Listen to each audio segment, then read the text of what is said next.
Hi friends, and welcome back to part 2 of our Q4 planning series. I'm Connie, and today we're getting into one of my favorite parts of the goal setting process, the brain dump.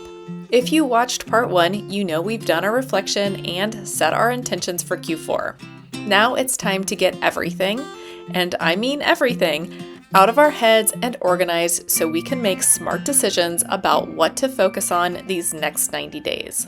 I'm going to show you exactly how I use index cards to capture everything that's swirling around in my mind, then how I group and prioritize it all.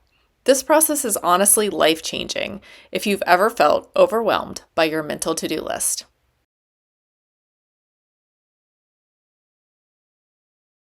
So here's why the brain dump works so well.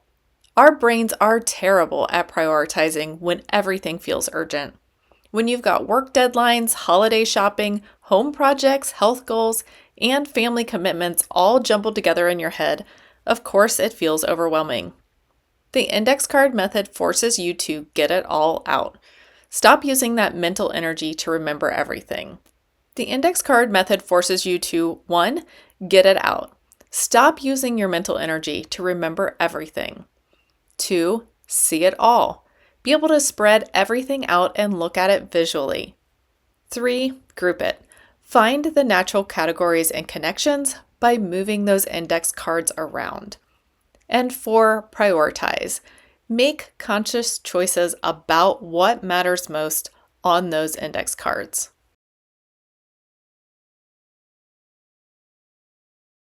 Okay, so let's do this together. I'm going to do my actual Q4 brain dump right here on camera so you can see the mess before it gets organized. The rules are simple. 1 thought per index card. Don't edit or judge, just write. Include everything. Big goals, tiny tasks, vague ideas, concrete deadlines. Don't worry about duplicates. Keep writing until your brain feels empty. So I like to use white note cards, but an option is to use the colored ones as well. And you can just use them randomly if the colors just make you happy, or you can pre-group your tasks and your projects as you write them down. That's up to you, but I do prefer to use the white note cards. So I am just going to start writing.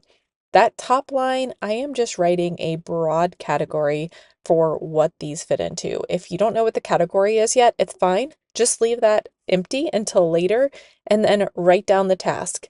Write them all down, every single thing, no matter how big or how little they are. But right now, you can tell what is on the top of my mind, and that is the basement renovation that's coming up.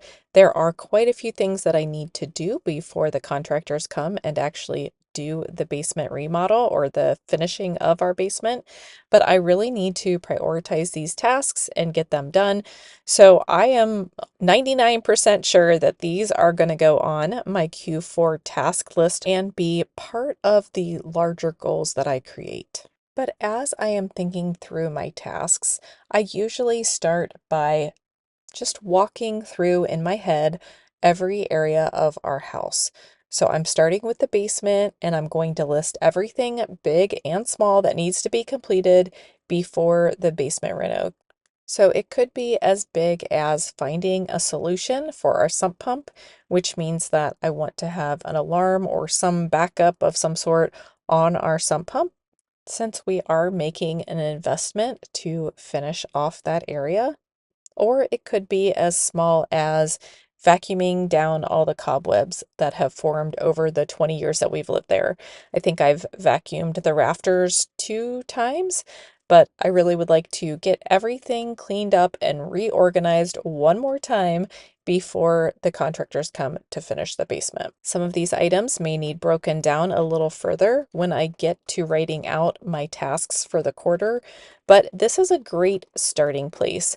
And if I write a big task and decide to break it down later, I literally just take the one index card out and put a new 1, 2, however many in its place to break that down into a smaller task or project. So I just continue to work through my house, work through my brain, and it doesn't have to be in any particular order, because the nice thing about this is everything is shiftable, everything is sortable, Index cards are inexpensive, so if you decide to change how things are written out, it is easy and inexpensive to do that as well.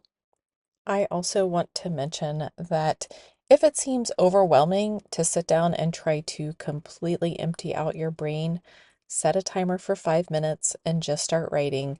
And whatever you get done, you get done. You can come back and add more later.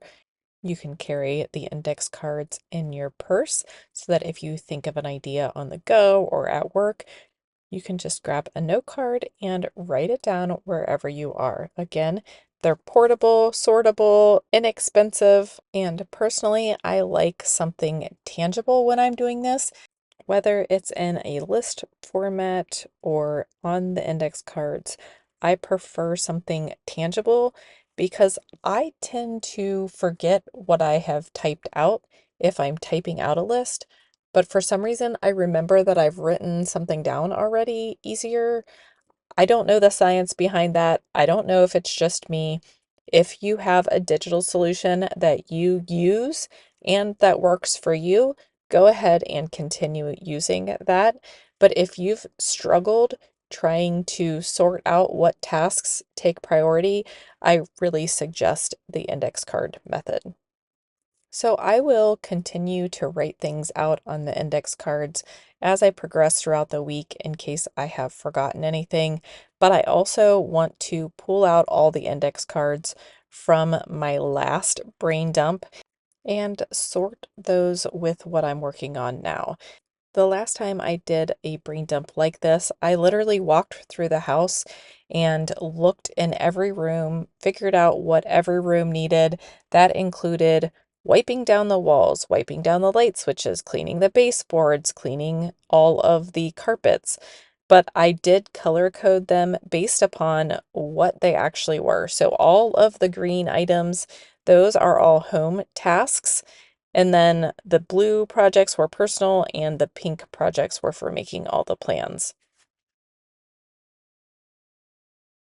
So you get the idea. I'm just letting everything come out without filtering. The magic happens when you see it all laid out. Look at this pile. This is everything that I wrote out today, as well as all the note cards that I have not completed in the last 2 quarters. No wonder I was feeling overwhelmed. I had no idea how much was actually in my head.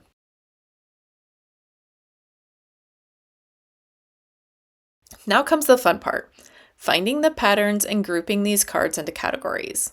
I'm looking for natural themes that emerge.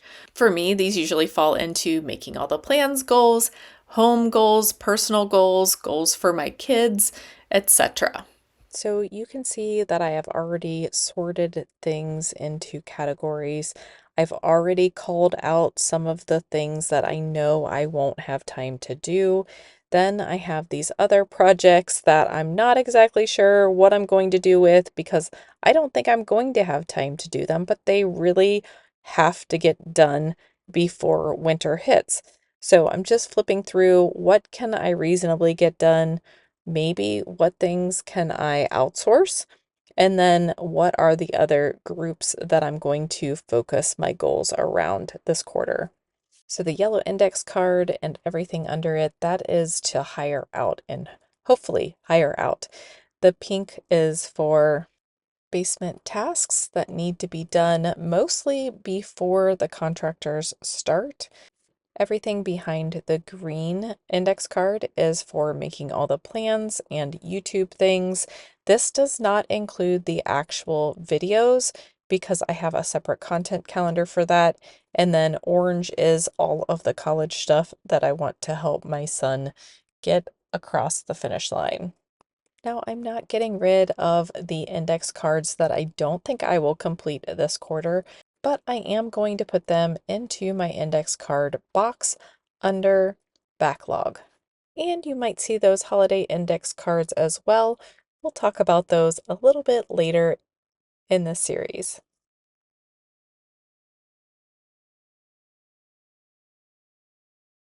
So let's recap what we've done so far. In part one, we did reflection on the previous quarter, set our intentions, and just thought about how we wanted the upcoming quarter to feel. In this video, we did brain dump and prioritization using index cards. In part 3, we will look at our time realistically and set goals accordingly. And then in part 4, we will break those goals down into projects and tasks, as well as set up a Kanban board to maintain those tasks. Let's make Q4 our strongest quarter yet. Not by doing more, but by being more intentional about what we choose to focus on. So I encourage you to get all of those tasks and projects and everything out of your head and onto paper or onto note cards. I really like to shuffle the note cards around so that I have a better idea of how much work needs done in each area of my life. As you were completing your brain dump, what was the biggest surprise that came out of your brain dump? Drop it in the comments and let's support each other through this quarter. If this series helped you approach Q4 differently, please like, share, and subscribe.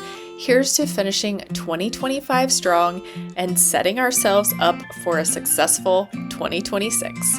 You've got this.